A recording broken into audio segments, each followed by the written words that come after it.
හරි එමනම් සෝටන් සූජ්ජනි අපි සහෝ ඔයාලා හැමෝම අද සුබ දවසක් කියලා සාදරයෙන් පිළිගන්නවා. ඇත්තට මම දැන් කියන්න ලෑස්තිලා ඉන්න හොස්පිටල් එකට. ඉතින් හොස්පිටල් එක කියලා කිව්වහම ඕස්ට්‍රේලියාවේ සෞඛ්‍ය ශාස්ත්‍රය සම්බන්ධව කතා කරවතින් මෙයාලා කොහොමද තම පුරවැසියන්ගේ සෞඛ්‍ය පිළිබඳව හිතන්නේ පුරවැසියන් විදිහට රජයක් විදිහට කියලා තමයි අපිට කතා කරන්න වෙන්නේ. ඉතින් වැඩිදුර කතා කරන්න වෙන්නේ නැහැ. දැන් බස් එකේ යනවා. මම බස් එකට නැගලා අපි ගිහිල්ලා බලමු ඊළඟට මොකද වෙන්නේ කියලා.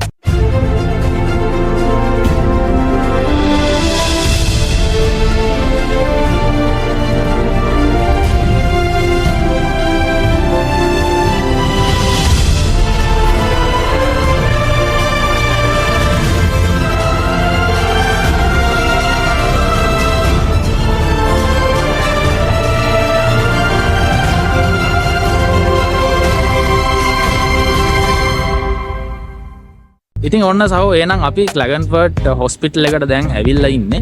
ඉතින් අපි ගිහිල්ලා බලමු ඇත්තටම ඇතුලේ මොන වගේ වටපිටාවක්ද තියෙන්නේ කියන කාරණාව ගැන. විශේෂයෙන්ම අපි අද කතා කරන්න බලාපොරොත්තු වෙන්නේ හොස්පිටල් එක ඇතුලේ රෝගියෙක් නතර කරගන්නකොට එයාලයි රෝගියාට දෙන්නේ මොන වගේ පහසුකම්ද මොන වගේ විදිහටද එයාලයි රෝගියාව බලාගන්නේ කියන කාරණා ගැන කතා කරන්න. ඉතින් අපි ඉස්සරලාම ඒ වගේ රෝගියෙකුගේ රූම් එකට ගිහිල්ලා බලමු මොන වගේ වටපිටාවක්ද තියෙන්නේ කියලා. ඉතින් ඇත්තටම ඔය තියෙන හෙලිපෑඩ් එක තියෙන ඉමර්ජන්සි යුනිට් එක තමයි ඔය මට වම් පැත්තෙන් දැන් ඔයාලට බලා ගන්න පුළුවන් වෙන්නේ. ඉතින් මේ හොස්පිටල් එක සාමාන්‍යයෙන් තට්ටු 3ක් වගේ තමයි උඩරිම හදලා තියෙන්නේ. හැබැයි ලොකු පරාසයක මේක විහිදිලා තියෙනවා.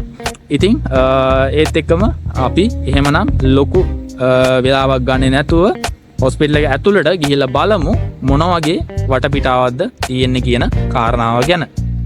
හරි එහෙනම් අපි යමු.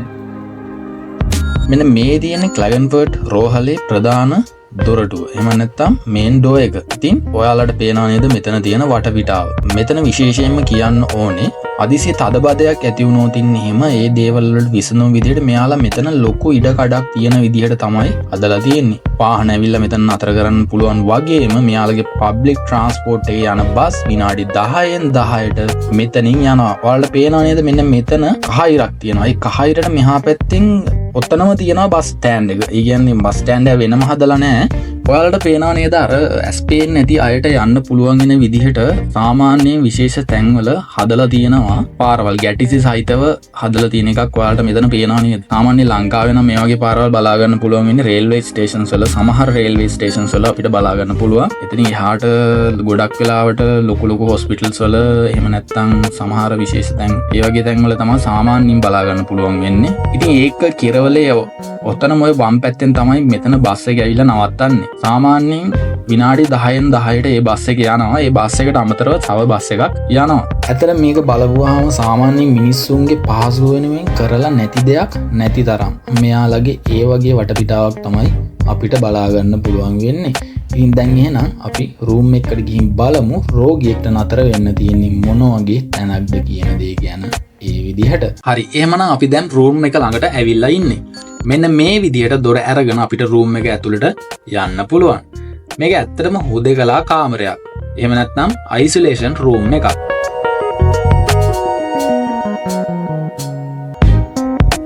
සාමාන්‍යයෙන් බෝවන රෝග ලක්ෂණ තියෙන පොඩි උණක් හැදිලා ආවත් මෙයාලා මේ වගේ රූම් එකක තමයි රෝගියෙක්ව නතර කරගන්නේ. මෙතන ටීවී එකක් ඔරලෝසුවක් වගේම මේසයක් එක පුටු දෙකක් වගේ සාමාන්‍ය දේවල් බලා ගන්න පුළුවන්. ඉතින් මේ ප්‍රාදේශීය රෝහලේ රෝගියෙකුට නතර වෙන්න තියෙන කාමරය ඩිසයින් කරනකොට මෙයාලා ආරක්ෂාව සුවපහසුව ගැන වගේම රෝගියාගේ මානසික සුවය ගැනත් ලොකු උනන්දුවකින් සලකලා තියෙනවා. ඇයි අපි මෙහෙම කියන්නේ කියලා වීඩියෝ එකේ ඉස්සරහට යනකොට අපි බලමු. මේ තියෙන්නේ බෙඩ් ටේබල් එක සහ බෙඩ් එක. එහෙම නැත්නම් ඇඳ සහ ඇඳ මේසය. අතර මේ ඇඳ ගත්තොත් මේක ඉලෙක්ට්‍රික් ඇඳක්. ඉතින් රෝගියාට උපරිම සුව පහසුවක් දෙන විදිහට තමයි මෙයාලා මේක ඩිසයින් කරලා තියෙන්නේ. ඉතින් අපි ඇඳට කලින් බෙඩ් ටේබල් එක බැලුවොත් මේක කබඩ් එකයි මේසයයි දෙකම එකට තමයි තියෙන්නේ. මේ විදිහට රෝගියාට ඕන වෙලාවක ටේබල් එක දිග ඇර ගන්න පුළුවන් ලේසියෙන්ම. ඒ වගේම ඕන කරන උසට මේ විදිහට ඇඩ්ජස්ට් කරගන්නත් පුළුවන්.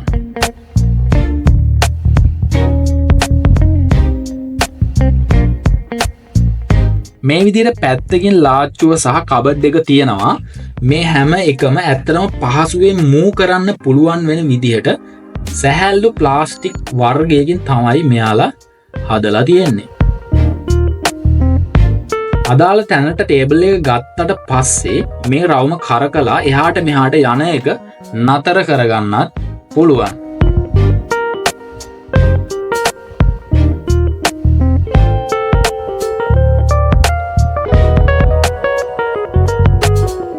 ඒ වගේ මේ බෙඩ් එක ගත්තොතින් මේකට ඕන කරන බෙඩ් ලිනන් විතරක් නෙමෙයි ඊට අමතරව රෝගියාට ඕන කරන ඇඳුම් පවා දිනපතා මෙයාලා ලබා දෙනවා. ඉතින් මේ ඇඳේ මෙන්න මෙතන තියෙනවා හෑන්ඩ් කන්ට්‍රෝලර් එකක්. ඉතින් මේ හෑන්ඩ් කන්ට්‍රෝලර් එකෙන් ඇඳේ උඩ කොටස අකුලන්න ධන හිස ගාවින් නමන්න වගේම සම්පූර්ණයෙන්ම ඇඳ එසවීමක් කරන්නත් පුළුවන්.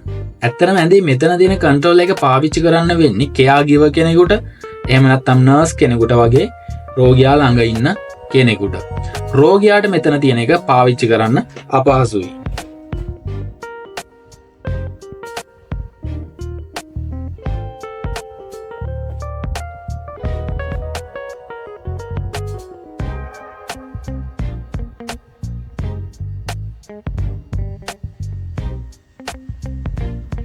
මෙන්න මේ විදිහේ පොඩි බෙඩ් කන්ට්‍රෝල් එකක් රෝගියාට පාවිච්චි කරන්න මෙතන තියෙනවා.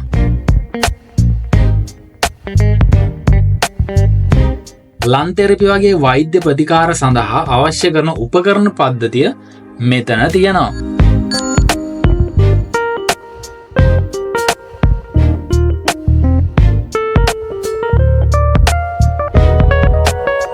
ඒ වගේම මෙන්න මෙතන තියෙනවා වැදගත්ම උපකරණයක්. මේක වයිසෝකෝල් IP එහෙම නැත්නම් වයිසෝකෝල් ඉන්ටර්නෙට් ප්‍රොටෝකෝල් පද්ධතියේ කොටසක්. මේකට කියන්නේ patient handset එහෙම නැත්නම් call unit කියලා. මෙතන වයිසෝකෝල් IP එක කියලා කියන්නේ නතර කරගන්න රෝගියාගේ මානසික සෞඛ්‍ය වගේම කායික සෞඛ්‍යයන් නිවැරදිව හසුරුවා ගන්න උපකාරී වන ලෝකයේ දියුණු රටවල් වල පාවිච්චි කරන ඉලෙක්ට්‍රොනික කමියුනිකේෂන් සිස්ටම් එකක්. ඉතින් මේ කෝල් යුනිට් එක රෝගියාගේ අතේම තියාගෙන patient handset එක විදිහට වගේම TV එකේ රිමෝට් එක, රේඩියෝ එක, light filtering roller shades හසුරවන්න, room එක ඇතුලේ සියලුම lights control කරන්න සහ කෝල් ගන්නත් පාවිච්චි කරන්න පුළුවන්. ඉතින් සහෝ මේ උපකරණය patients well being එහෙම නැත්නම් රෝගියාගේ යහපැවැත්මට ඉතාම වැදගත් වෙන multi functional උපකරණයක්. ඒ වගේ මෙන්න මේ රතු පාට බටන් එක තමයි නර්ස් කෝලින් බටන් එක කියලා කියන්නේ. ඒක ප්‍රෙස් කරපුවාම ඉතාම ඉක්මනින් නර්ස් කෙනෙක් වුවමනා ඕනෑම අවස්ථාවකදී ගෙන්න ගන්න පුළුවන්. ඉතින් මේ නර්ස් කෝලින් සිස්ටම් එකට අදාළව මෙවැනි කලර් කෝඩ් සහිත උපකරණ කිහිපයක්ම අපිට මේ පද්ධතිය තුල එළියෙන් විවිධ ස්ථානවල මේ පරිපතයට අදාළ උපකරණ සම්බන්ධ කරලා තියෙනවා.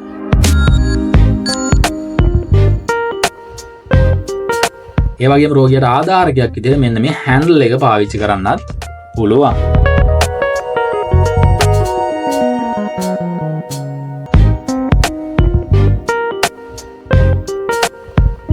ජානේලෙන් බැලුවොත් මෙන්න මගේ වටපිටාවක් තමයි අපිට බලා ගන්න පුළුවන් වෙන්නේ.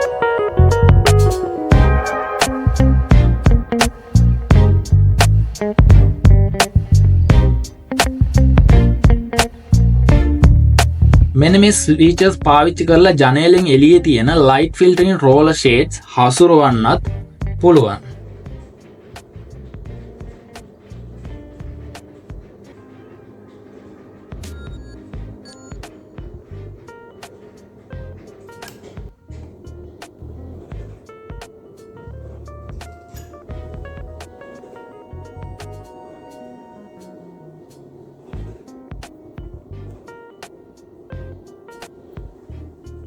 ඒ වගේ මෙන්න මෙතන තියෙනවා තවත් වැදගත්ම light panel එකක්.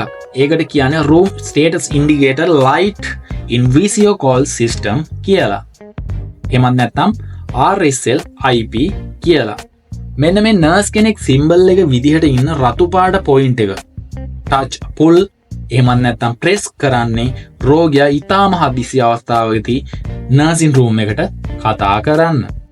ඒ කියන්නේ රෝගියාට හුස්ම ගන්න අමාරු පපුව රිදෙන ලිස්සලා වැටුණ වේදනාවක් දැනෙන එහෙමත් නැත්නම් කලන්තයක් දාන්න වගේ දැනෙන අවස්ථාවලදී.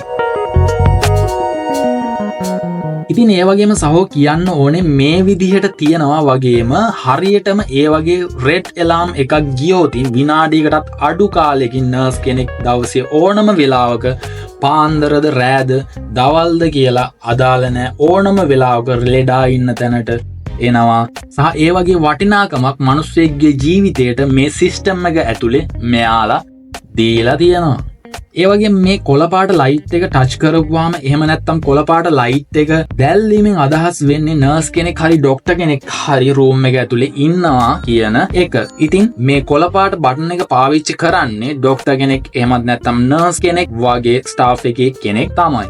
හදිස්සියේ ස්ටාෆ් එකේ කෙනෙක්ට ප්‍රතිකාර කරන අතරතුර එළියට ගිහින් යන්න වුණොතින් මේ ලයිට් එක අනිවාර්යයෙන්ම ඕෆ් කරලා තමයි යන්න ඕනේ. මොකද මොනයම් හෝ හේතුවක් නිසා හරි එයාට ආපහු එන්න බැරි වුණොතින් සිස්ටම් එකෙන් ආපහු එලාම් එකක් වදිනවා ඒ වෙලාවට අදාළ ට්‍රීට්මන්ට් එක කම්ප්ලීට් නැහැයි කියලා. සහ මෙන්න මේ නිල් පාට බටන් එකෙන් කියන්නේ කමියුනිකේෂන් සිස්ටම් එකේ නඩත්තුවක්. එහෙමත් නැත්නම් අයිසොලේටඩ් රූම් එකක් වගේ විශේෂ අවස්ථාවක මේ රූම් එක තියෙනවා කියන එක. ඒ වගේම මේ කහපාට ලයිට් එකෙන් කියන්නේ රෝගියාගේ අවශ්‍යතාවයක්. හැබැයි ඒක ගොඩක් අර්ජන්ට් නැහැ. ඒකට සම්බන්ධ වෙලා යාට සහයෝගයක් දෙන්න කියන අදහස.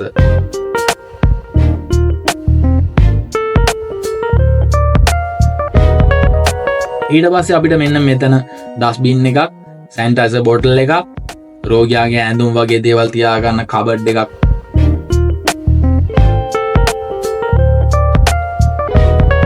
සහ ඒක ඇතුලේ පුංචි ලෝක එකක් වගේ සාමාන්‍ය දේවල් ටිකක් බලා ගන්න පුළුවන්.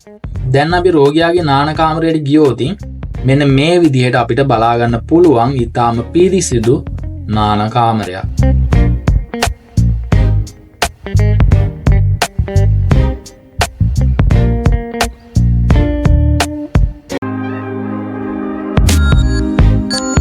මෙන්න මෙතන තියෙනවා හීටින් යුනිට් එක.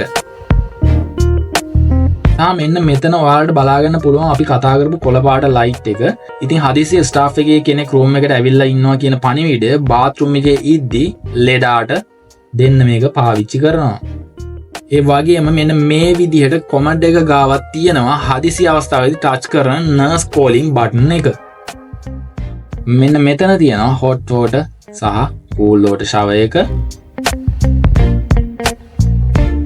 ඒ වගේම හදිසියේදී නාන අවස්ථාවේදී කලන්තයක් වගේ හැදිලා වැටුනොතින් වැටින්න ගියොතින් ඒ වගේ වැටිලා වුණත් මේ චෝක් එක ඇදපුවාම මේ වගේ ඊටාම සූක්ෂම අවස්ථාවේදී වුණත් නර්ස් කෙනෙක් නර්සින් රූම් එකෙන් රෝගියා ගාවට ඊටාම ඉක්මනින් ගෙන්න ගන්න පුළුවන් වෙන විදියට මෙයාලා මේක ප්ලෑන් කරලා තියෙනවා. ඉතින් සහෝ මෙන්න මේ විදියට තමයි ක්ලැගන්ෆර්ඩ් රෝහලට ප්‍රතිකාර ගන්න එන රෝගියෙක් එහෙම නැත්නම් යුරෝපයේ රෝහලකට ප්‍රතිකාර ගන්න එන පුරවැසියෙකුගේ ජීවිතයට එයාලා දීලා තියෙන වටිනාකම අපිට බලා ගන්න පුළුවන් වෙන්නේ.